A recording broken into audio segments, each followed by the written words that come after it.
أجمعين سبحانك لا علم لنا إلا ما علمتنا إنك أنت العليم الحكيم قال رب اشرح لي صدري ويسر لي أمري واحلل عقدة من لساني يفقه قولي اللهم فقهنا في الدين وعلمنا التأويل اللهم فقهنا في الدين وعلمنا التأويل اللهم فقهنا في الدين وعلمنا التأويل اللهم اهدنا السبل السلام وأخرجنا من الظلمات إلى النور ولا حول ولا قوة إلا بالله العلي العظيم آمين.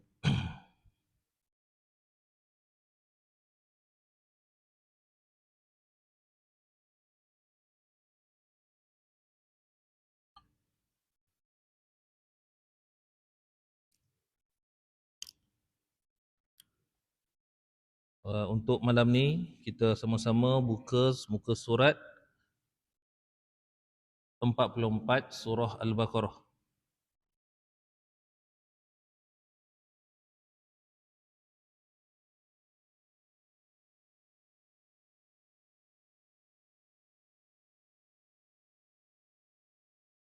Malam ni kita akan baca ayat 261 hingga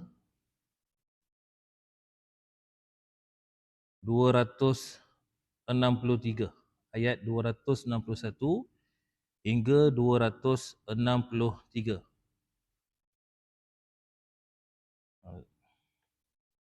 Jadi ayat ni mungkin kita sudah biasa baca dan juga kita biasa dengar, iaitu berkenaan dengan perumpamaan yang Allah janjikan kepada orang yang menginfakkan hartanya kepada jalan Allah Subhanahu wa taala. Ayat 261 tu biasa kita baca dan biasa kita dengar, iaitu perumpamaan yang Allah taala berikan kepada orang yang berinfak kepada jalan Allah taala itu seumpama sebiji benih yang tumbuh padanya 7 tangkai, dan daripada setiap 7 tangkai itu tumbuh pula mengeluarkan 100 biji buah. 100 biji buah ataupun biji lah. Macam lagi sikit tak? Macam kuliah kita ni biasa tadabbur kisah daripada ayat Quran. Malam ni perumpamaan. Nota saya tertinggal kat rumah. Jadi malam ni kita buka berkenaan dengan infak di jalan Allah Subhanahu wa taala. Okey, seperti biasa kita baca dulu ayat yang akan kita bicarakan ini, kemudian kita tengok terjemahannya dan sedikit tafsiran yang berkaitan, dan apakah pengajaran yang boleh kita ambil daripada ketiga-tiga ayat yang kita bacakan nanti. Okey, boleh buka mushaf ataupun buka terjemahan Al-Quran, serta boleh buka apps yang ada dalam telefon. A'udzu billahi minasyaitonir rajim. Bismillahirrahmanirrahim. مثل الذين ينفقون أموالهم في سبيل الله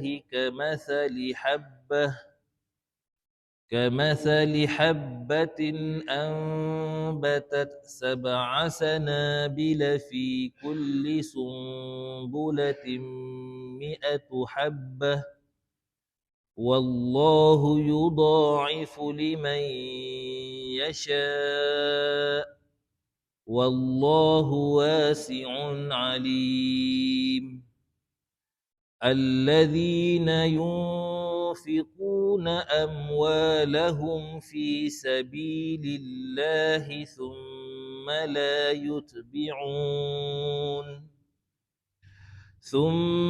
لا يتبعون ما أنفقوا منا ولا أذى لهم أجرهم عند ربهم ربهم ولا خوف عليهم ولا هم يحزنون قول معروف ومغفرة خير من صدقة يتبعها أذى والله غني حليم صدق الله العظيم. Maksud ayat yang ke-261 surah Al-Baqarah, Allah Subhanahu wa taala berfirman dengan maksudnya masalul ladzina yunfikuna amwalahum, perumpamaan bagi orang yang mendermakan hartanya di jalan Allah, kamasali habbah, adalah seperti sebutir biji, ambatat sab'a sanabil, seperti sebutir biji yang menumbuhkan 7 tangkai, fi kulli sumbulatin mi'atu habbah, pada setiap tangkai ada 100 biji. Wallahu yudha'ifu liman yasha', Allah melipat gandakan bagi sesiapa yang Dia kehendaki. Wallahu wasi'un alim, dan Allah Maha luas lagi Maha mengetahui. Ini terjemahan ayat yang ke-261. Jadi seperti mana yang telah kita ketahui bahawa ini merupakan suatu janji Allah Subhanahu wa taala kepada orang yang berinfak ataupun mengeluarkan hartanya di jalan Allah Subhanahu wa taala. Itu dapat kita fahami dari mana? Masalul lazina yunfikuna amwalahum. Perkataan masalu bermaksud perumpamaan. Perumpamaan ni bukan sahaja dalam bahasa Melayu ada, tetapi dalam bahasa Arab pun ada. Orang Arab pun menggunakan perumpamaan. Perumpamaan, permisalan. Ataupun bahasa lama sebut apa? Bidalan. Kan? Bidalan. Tapi sekarang ni susahlah kita nak jumpa perkataan bidalan. Jadi permisalan ni juga Allah Subhanahu wa taala gunakan.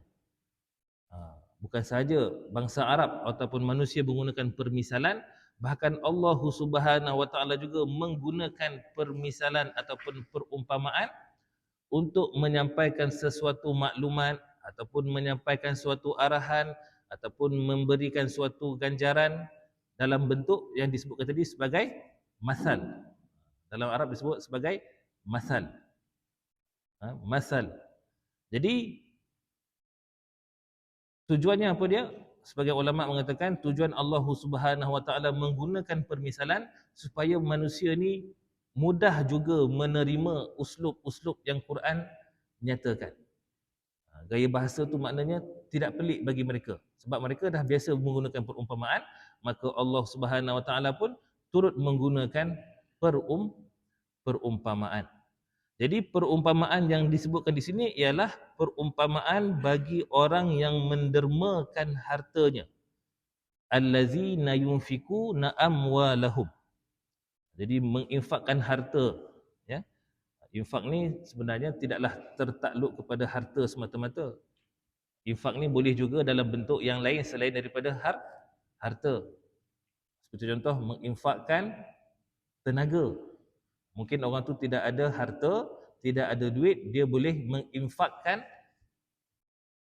tenaganya, kekuatannya untuk membantu di jalan-jalan Allah. Kalau dia tidak ada kekuatan, dia boleh juga menginfakkan kemahirannya. Kemahiran. Kalau dia pandai masak, boleh infakkan dia punya kemahiran untuk membantu orang lain. Kalau dia ada kemahiran ilmu pengetahuan, dia boleh tadi meninfakkan ataupun mengeluarkan ilmu pengetahuannya untuk membantu di jalan Allah Subhanahu wa taala. Ataupun dia tidak ada harta, dia tidak ada kekuatan, tetapi dia ada idea. Itu pun boleh dikeluarkan untuk apa tadi? Di jalan Allah Subhanahu wa taala. Maknanya jangan kita sempitkan infak ini semata-mata wang ringgit ataupun harta. Cuma dalam konteks ayat ni memang Allah Taala sebut secara jelas, iaitu mestilah mengeluarkan harta. Sebab apa? Allah Taala menggunakan perkataan amwalahum. Amwal ini bermaksud harta. Amwalahum, harta-harta mereka di jalan Allah. Jadi orang yang menginfakkan ini mesti syaratnya kalau nak dapat perumpamaan ganjaran yang Allah Taala sebutkan tadi, mestilah dia mengeluarkan hartanya di jalan Allah. Fi sabilillah. Perkataan yang biasa kita dengar kan? Fi sabilillah. Cuma apa maksud fi sabilillah? Fi sabilillah kalau ikut terjemahannya ialah di jalan Allah. Fi bermaksud di ataupun pada, sabil jalan, Allah, Allah lah. Jalan Allah, pada jalan Allah. Cuma yang dimaksudkan dengan fi sabilillah, ulama berbeza pendapat. Secara apa tadi tu, dia punya harfiahnya fi sabilillah ialah jalan Allah. Adakah Allah Taala ada jalan? Allah Ta'ala tidak memerlukan jalan, tetapi kitalah yang memerlukan jalan kepada Allah, untuk menuju kepada Allah. Dalam arti kata apa dia? Menuju untuk mendapatkan keredaan Allah. Itu maksud fi sabilillah. Jalan Allah ini maknanya usaha ataupun daya yang kita lakukan, jihad ataupun usaha ataupun aktiviti yang kita lakukan untuk mencapai tadi matlamat mendapatkan keredaan Allah Subhanahu wa taala. Itulah yang dimaksud dengan fi sabilillah. Fi sabilillah. Cuma sebagian ulama pula berpendapat fi sabilillah ini yang lebih khususnya adalah jihad, iaitu jihad berperang, mengangkat senjata melawan musuh Islam. Tapi ada juga ulama meluaskan lagi maksud jihad ataupun maksud fi sabilillah tadi tu, iaitu apa-apa saja aktiviti kebaikan. Apa-apa saja aktiviti kebajikan. Contoh kita bantu orang lain, kita bantu orang susah, kita bantu orang dalam musibah. Itu pun termasuk juga dalam fi sabilillah. Ataupun sebagai ulama lain mengatakan maksud fi sabilillah ialah iaitu kita membantu orang yang menegakkan agama Allah. Kita bantu orang yang berdakwah, kita bantu dia dengan, contoh ni mudah ni lah, contoh penggunaan teknologi kan. Kita nak bantu keluar duit, mungkin kita tak ada, tak cukup, tapi kita boleh bantu agama Allah Ta'ala ni dengan macam mana? Dengan cara menyebarkannya, dengan contoh macam ni lah. Ada rakaman, ada penggunaan teknologi maklumat, ada penggunaan YouTube dan sebagainya. Itu pun boleh termasuk dalam kategori fi sabilillah. Jadi apa yang telah beliau sumbangkan dalam bentuk teknologi ni tadi tu, termasuklah dalam usaha-usaha fi sabilillah, menuju untuk mendapatkan keredaan Allah Subhanahu wa taala. Supaya apa? Supaya agama Islam ini dapat dikembangkan dan juga dapat memberi manfaat ilmu kepada umat Islam. Okey, itu yang boleh kita fahami daripada keratan masalul ladzina yunfikuna amwalahum fi sabilillah. Apa perumpamaannya? Iaitu kamasali. Kamasali adalah seperti habbah, sebutir biji, ambatat sab'a sanabil, yang mengeluarkan 7 tangkai. Jadi Allah Subhanahu Wa Taala ni, dia kalau bagi perumpamaan kepada kita, kepada pembaca Al-Quran ni, adalah ulama kata apa? Perumpamaan yang boleh kita fahami, perumpamaan yang boleh kita capai. Allah Ta'ala dia takkan bagi perumpamaan yang pelik-pelik, yang susah kita nak capai. Allah Ta'ala bagi perumpamaan yang simple, yang mudah dicapai, yang mudah kita lihat depan mata kita, yang mudah kita, yalah, kan? Contoh macam inilah, Allah Ta'ala bagi perumpamaan orang yang mengeluarkan harta tadi tu seperti orang yang menanam sebiji benih. sebiji benih. Jadi perumpamaan ni kita boleh kategorikan sebagai apa? Perumpamaan dalam bentuk tanaman. Sebab kita biasa bercucuk tanam, kan? Kita mesti ada menanam, betul tak? Paling tidak pun kita tanam pokok bunga. Mesti ada punya.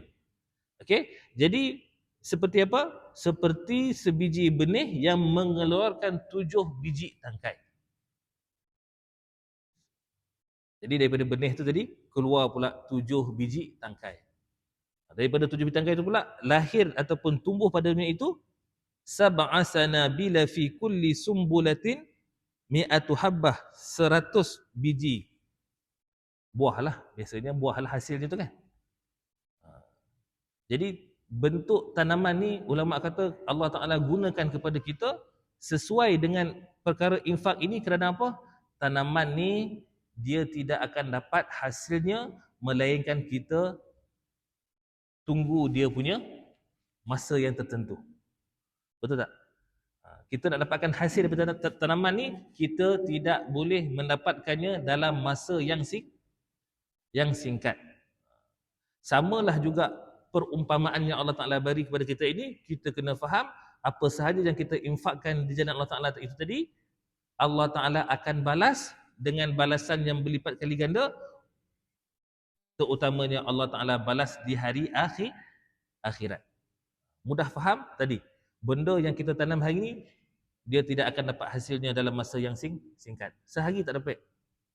Dia mesti tunggu masa yang lama. Berminggu, berbulan, bahkan ada yang sampai makan bertahun-tahun. Jadi samalah juga pahala yang Allah Ta'ala janjikan ini, kita akan dapat semasa di hari akhirat. 700 kali ganda ini adalah semasa di hari akhirat. Cuma Allah Ta'ala kalau nak bagi di dunia ni tidak mustahil. Itu perkara yang harus bagi Allah Ta'ala. Kalau Allah Ta'ala nak bagi 700 kali ganda itu adalah mengikut kehendak dan juga ketentuan Allah Subhanahu Wa Ta'ala. Mungkin Allah Ta'ala balas dalam bentuk yang lain, bukan dalam bentuk harta ataupun wang ringgit. Mungkin Allah Ta'ala balas dalam bentuk kesihatan. Mungkin Allah Ta'ala balas dalam bentuk apa dia? Hati yang tenang.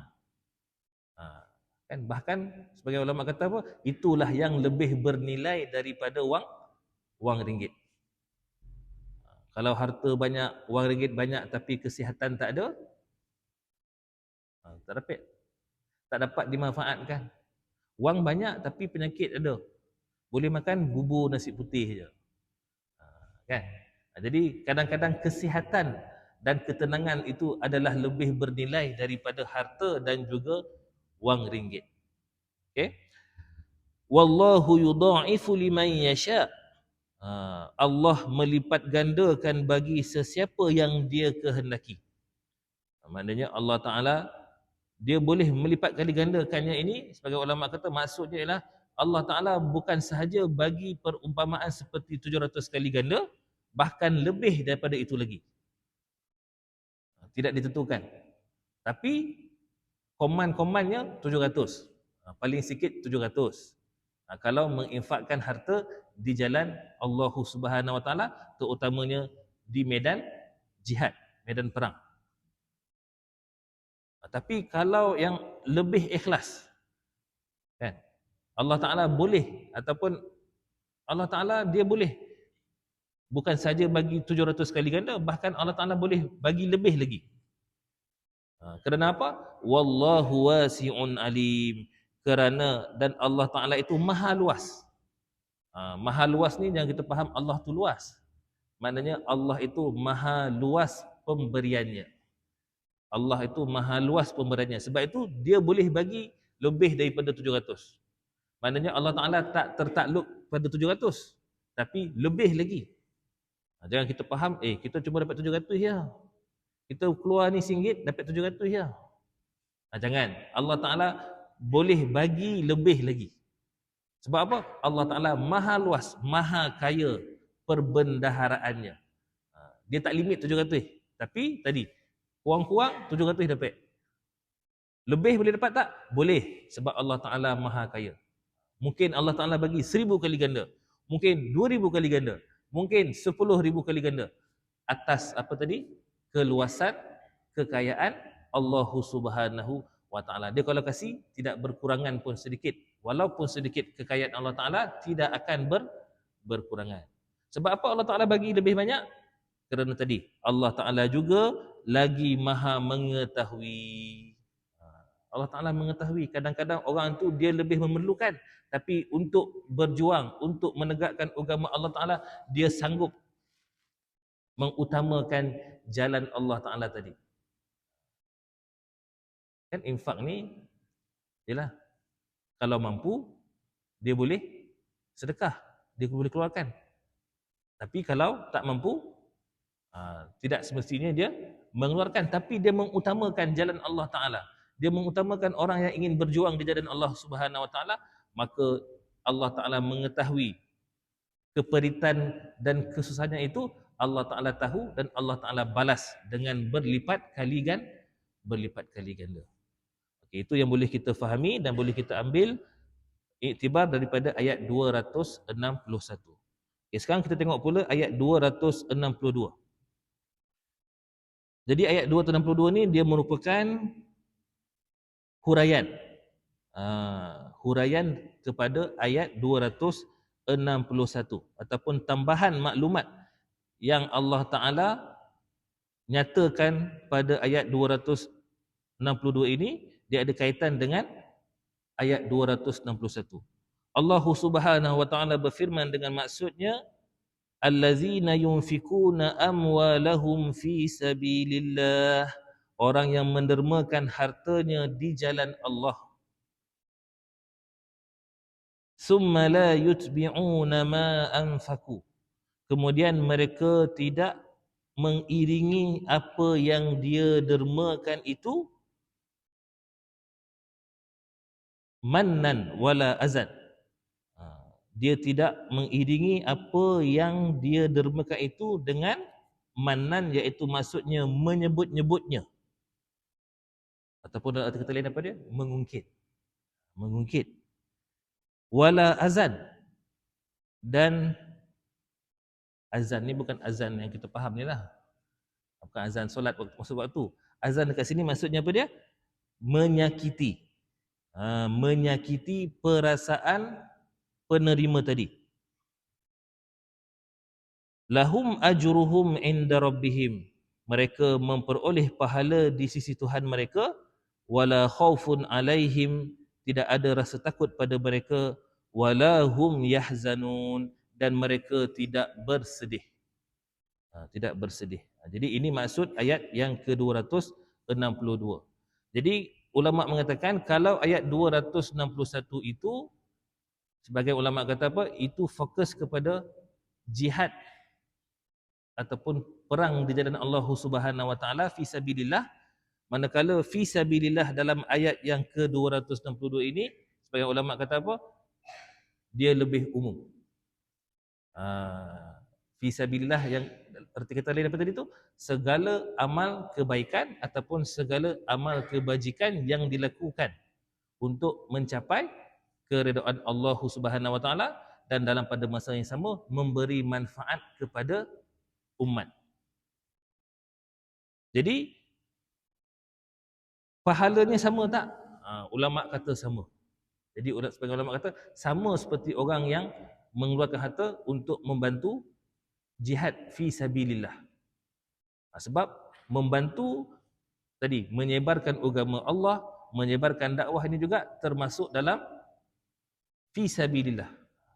Termasuk juga dalam fi sabilillah. Jadi ulama kata sama saja ganjarannya.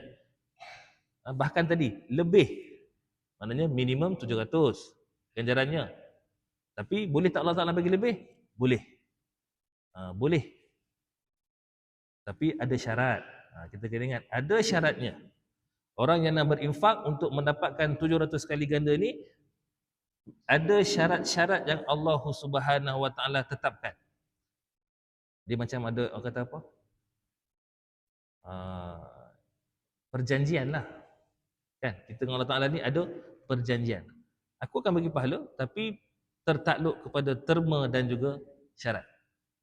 Macam kita berurus niaga, mesti ada perjanjian. Pelaburan mesti ada perjanjian. Allah Ta'ala pun ada perjanjian dia. Kan? Dengan manusia pun kita ada perjanjian, urusan jual beli dan sebagainya. Dengan Allah Ta'ala pun ada perjanjiannya. Sebab kita ni terikat dengan Allah. Sebab itu dinun itu juga antara maksudnya ialah berhutang. Dainun, hutang. Kita ni berhutang dengan Allah. Maknanya kalau kita melakukan apa yang Allah Ta'ala perintahkan dan meninggalkan apa yang Allah Ta'ala larang, maka kita akan terlepas daripada tadi tu hutang dengan Allah. Dan apabila kita selesaikan hutang kita dengan Allah Ta'ala, contoh solat, kita berhutang dengan Allah Ta'ala. Kan? Solat, kita berhutang dengan Allah Ta'ala. Kalau kita tak laksanakan, kita masih dikira berhutang. Kalau kita tidak selesaikan, maka kita akan mendapat kemurkaan ataupun seksa daripada Allah Subhanahu wa Ta'ala. Jadi dekat sini sama juga dalam kita berinfak ada juga tertakluk kepada terma dan syarat. Yang pertama dia apa dia? Mestilah bila kita berinfak itu mestilah tidak lain tidak bukan hanyalah kerana Allah, kerana Allah Subhanahu wa Ta'ala, ataupun dalam kata lain ikhlas. Ikhlas kerana Allah Subhanahu wa Ta'ala, bukan kerana manusia ataupun bukan kerana makhluk. Okey, Allah Ta'ala kata apa? Allazina yunfikuna amwalahum fi sabilillah. Orang yang mendermakan hartanya di jalan Allah. Yang ini lebih bersifat umum. Contohnya kita infak untuk tabung masjid. Supaya apa? Masjid ni boleh banyak buat aktiviti. Itu fi sabilillah. Apa lagi? Kita mendermakan harta kita, mengeluarkan harta kita, duit kita tadi tu kepada orang yang ingin belajar ilmu agama. Kan anak-anak yang nak belajar ilmu agama ni kita perlu utamakan berbanding anak-anak yang nak belajar ilmu-ilmu yang lain. Bukan tak boleh kasih, boleh kasih. Orang nak belajar matematik, nak belajar sains, kita boleh kasih. Tapi sebagai ulama kata, utamakan yang mempelajari ilmu agama. Terutamanya ilmu fardu ain, ilmu Al-Quran. Kemudian boleh pula kalau ada lebih tu kita bagi pula kepada anak-anak yang lain yang nak mempelajari ilmu-ilmu selain pada ilmu-ilmu agama. Itu antara maksud fi sabilillah. Ataupun contoh lain, kalau nak berinfak untuk mendapatkan 700 kali ganda ni, mestilah infak itu betul lah kepada sasarannya. Arti kata lain, betul kepada sasarannya. Jangan kita infak tapi pergi ke tempat lain. Kan? Sebab itu hari ini kalau kita nak bersedekah, nak berinfak, kita kena berhati-hati.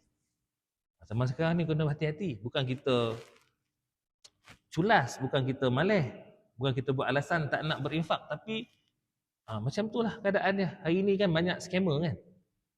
Ini banyak scammer hari ni. Ada buka iklan nak infak untuk telaga umat Islam di negara miskin contohnya. Iklan tu bagus. Tapi betul tak betul tu kita bimbang itu. Wakaf untuk pembinaan masjid, untuk madrasah, pembelian tanah. Rupa tanah tak ada. Kan? Jadi kita kena hati-hati, kena bukan kita nak suuzon tapi kita kena tanya orang yang buat iklan tu. Betul ke? Dekat mana tempat dia?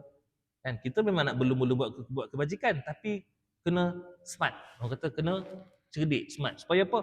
Apa yang kita infakkan itu memang sampai kepada sasarannya dan kita akan memperolehi janji-janji yang Allah Ta'ala sebutkan dalam ayat 261 tadi.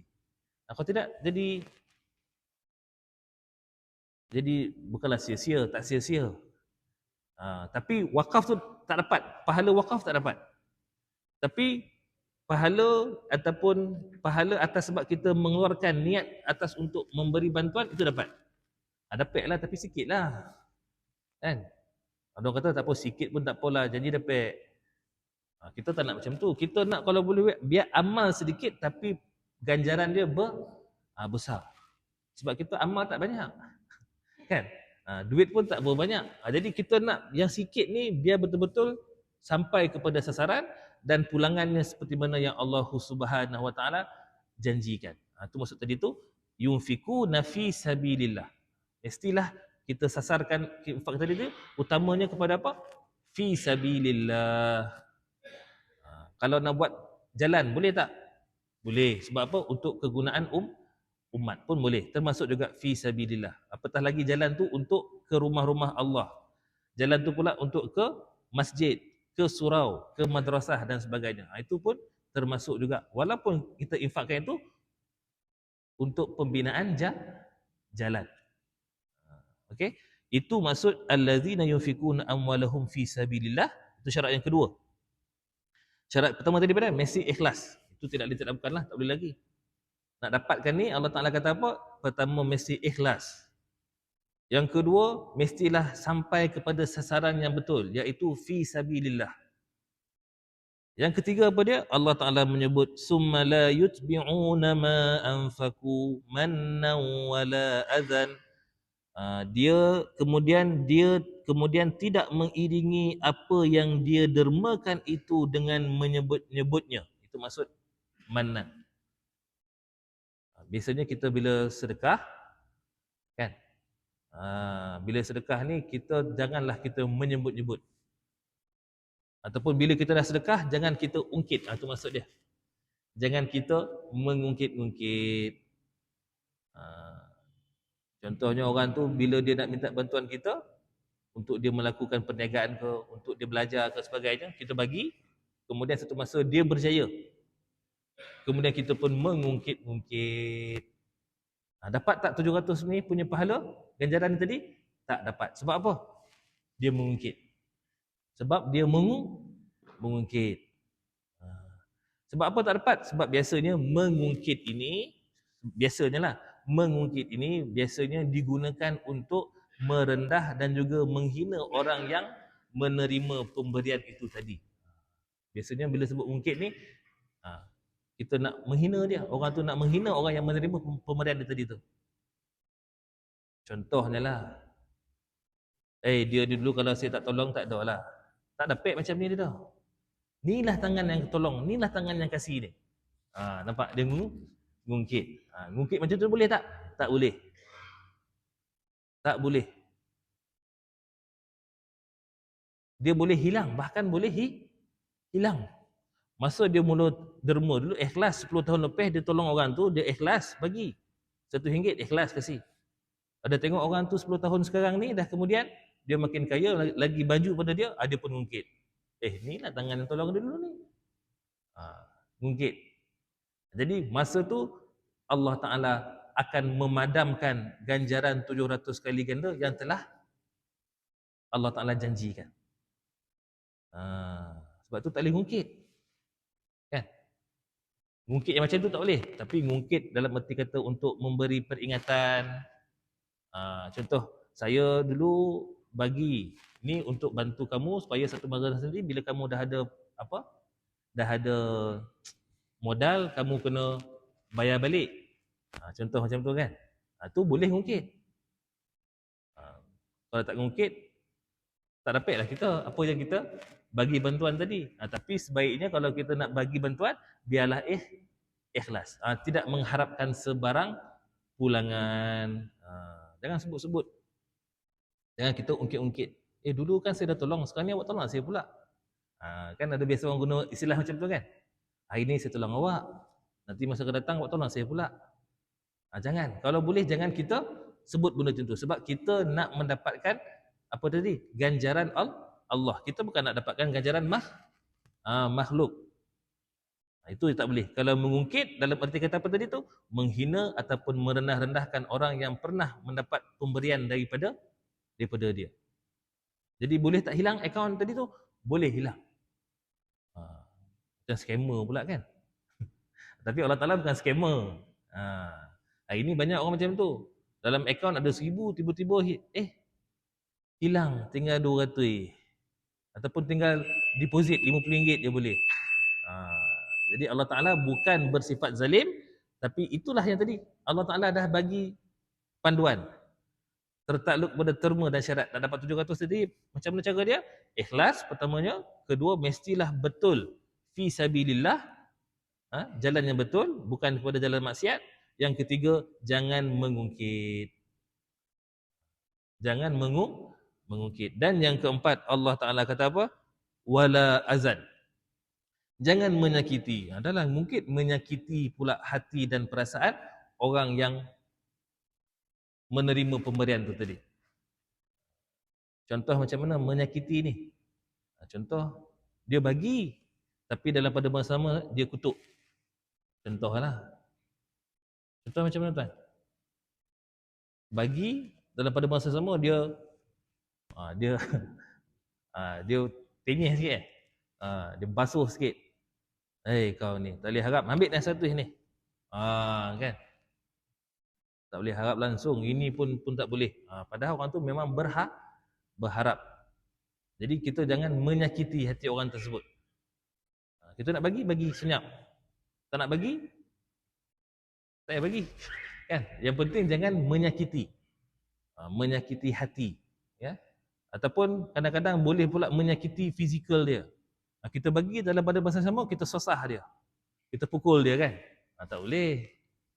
Bagi, lepas tu kita sosah dia, kita pukul dia, tak boleh. Ataupun saya bagi ni, ambil lah 100.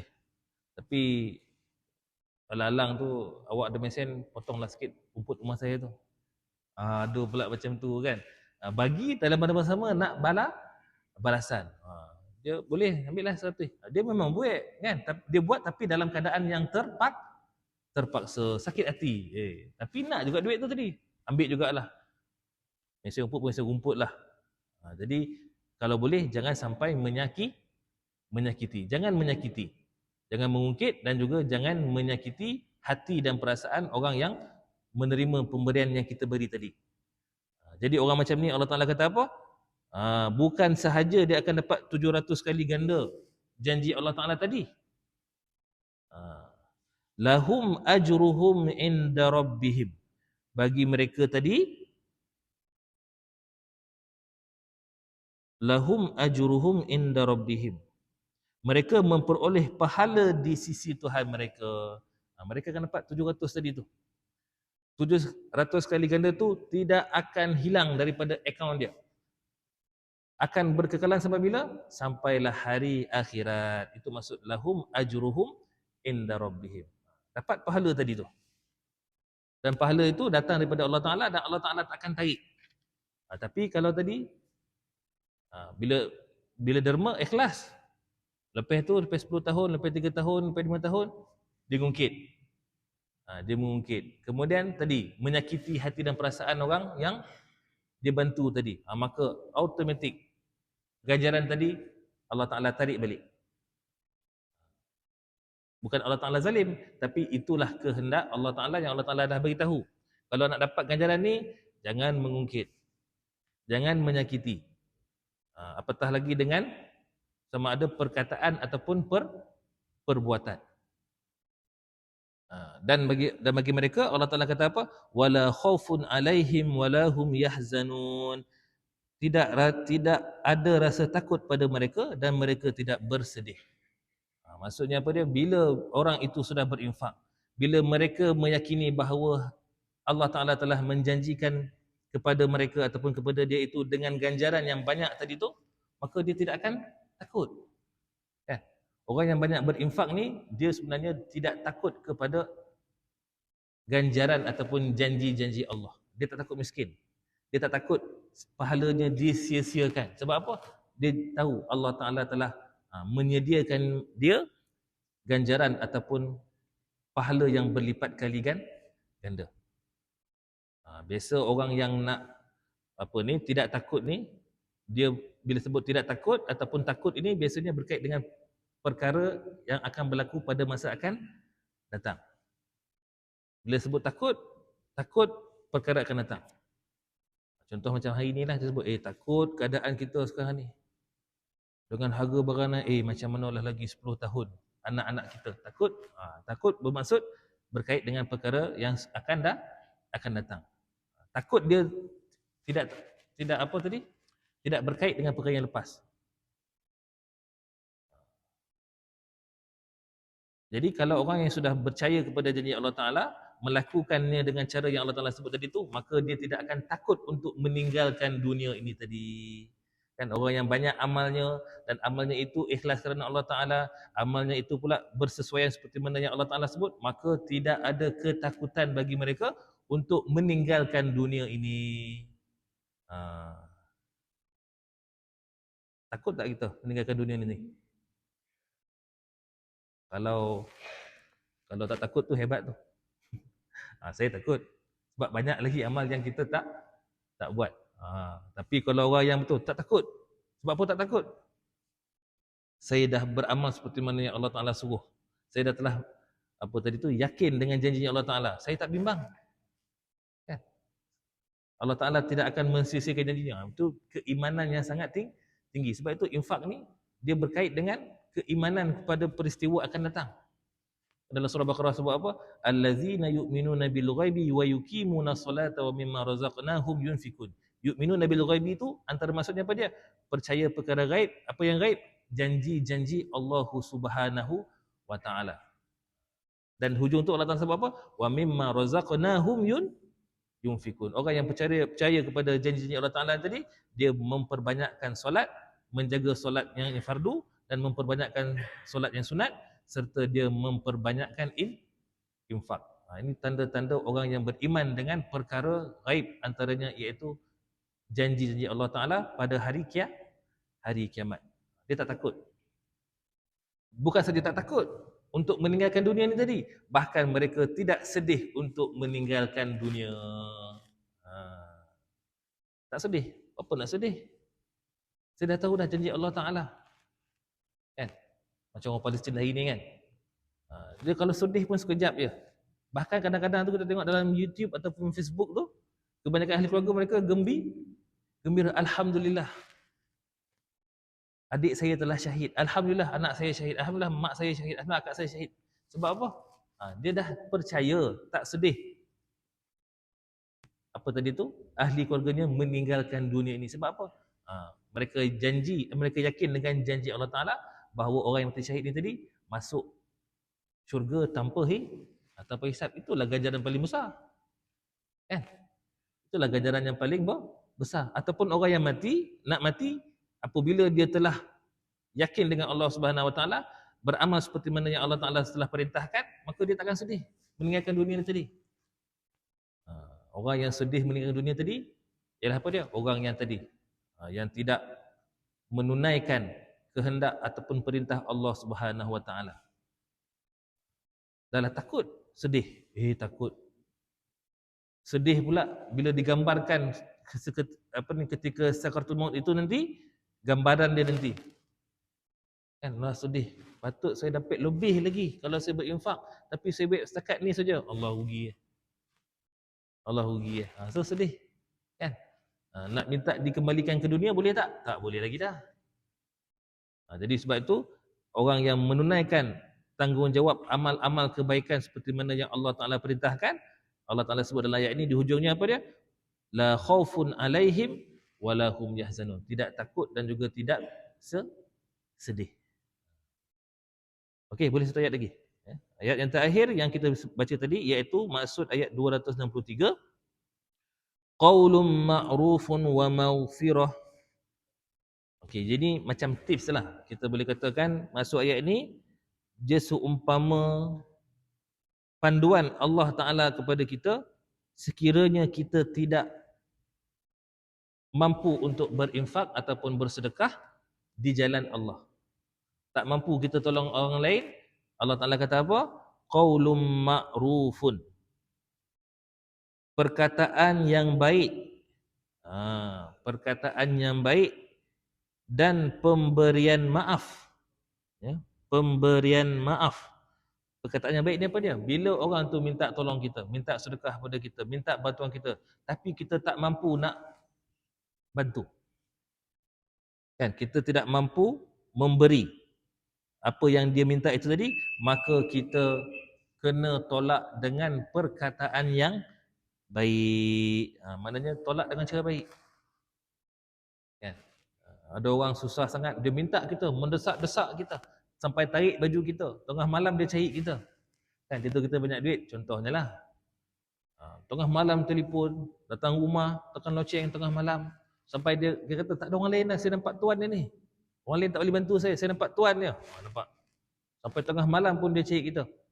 Maka kita kena tolak dengan perkataan yang baik-baik. Contoh macam mana perkataan yang baik? Dengan cara yang baik? Susah nak cakap perkataan yang baik. Pergilah tempat lain. Baik ke tu? Kan? Biasa macam mana perkataan yang baik? Macam mana? Macam tak biasa ni. Biasanya kasar kot. Contoh. Saya minta maaf, kan? Saya tak dapat tolong, betul kan? Saya ni pun tak lepeh ni. Memang kita memerlukan. Kita bukan tak nak kasih sebab kedekut, tapi memang kita memerlukan. Bahkan ahli keluarga kita memerlukan. Saya bukan tak boleh kasih, saya ni pun tak lepeh ni. Bukan saya tak lepeh, anak-anak kalau saya bagi ni pun, anak-anak saya yang kat rumah tu pun tengah lapar tu pun tak lepeh, tak dapat. Saya keluar ni nak cari makanan.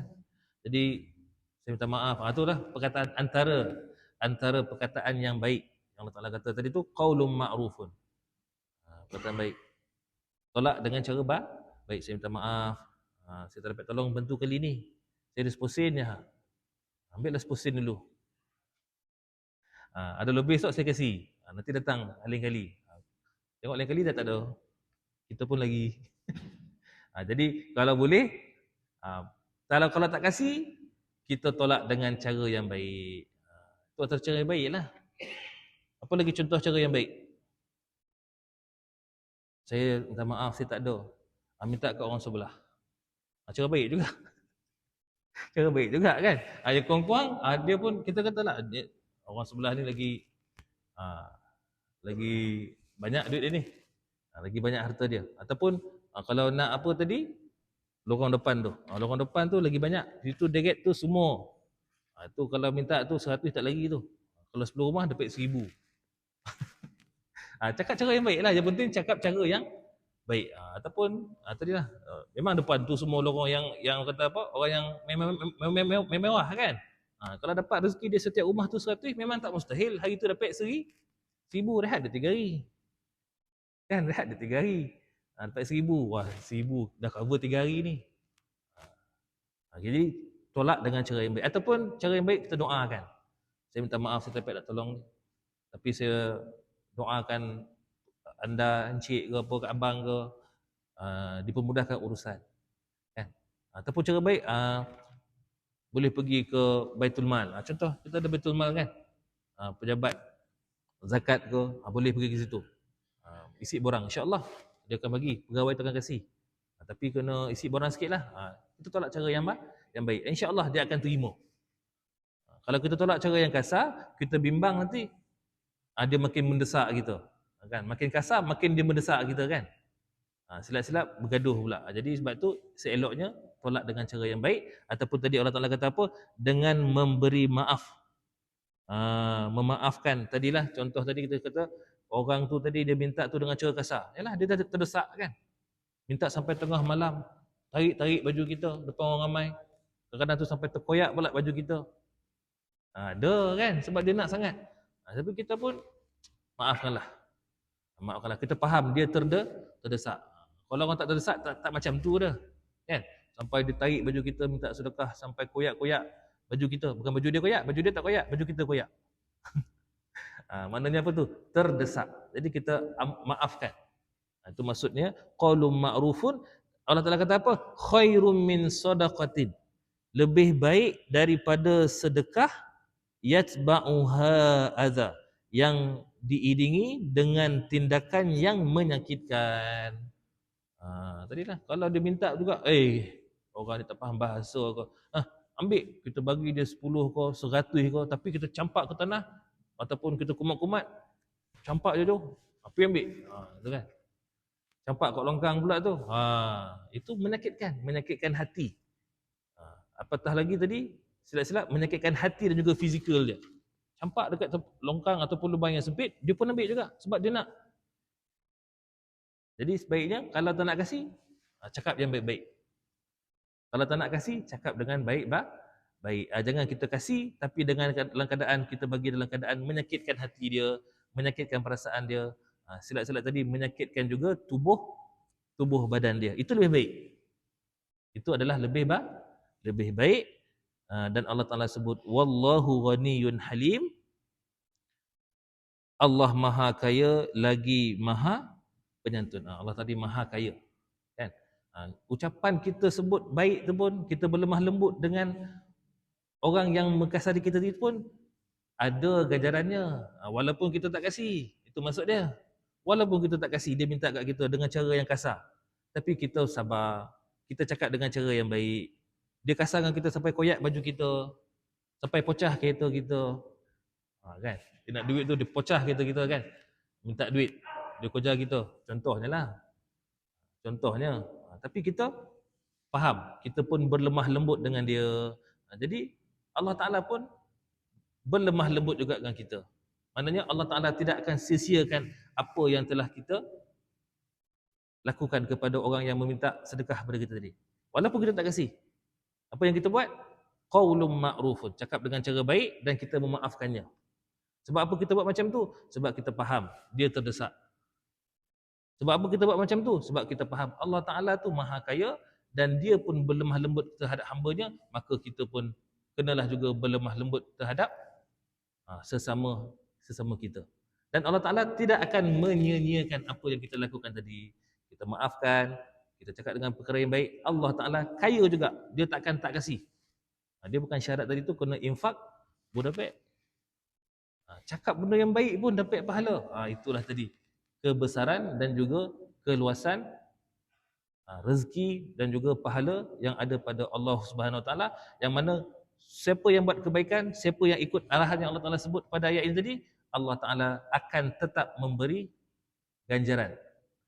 Jadi yang penting apa dia? Kita mestilah yakin dan melakukan dengan sepenuh apa tadi kita sebut, sepenuh jiwa raga kita, bertepatan seperti mana yang Allah Ta'ala ajarkan kepada kita melalui 3 ayat ini. Jadi mudah-mudahan ada manfaat yang boleh kita ambil daripada ayat yang kita telah bacakan tadi. Akhir kata saya mohon maaf jika ada tersalah ataupun terkasar bahasa. Wabillahi taufiq wa hidayah. Wassalamualaikum warahmatullahi wabarakatuh.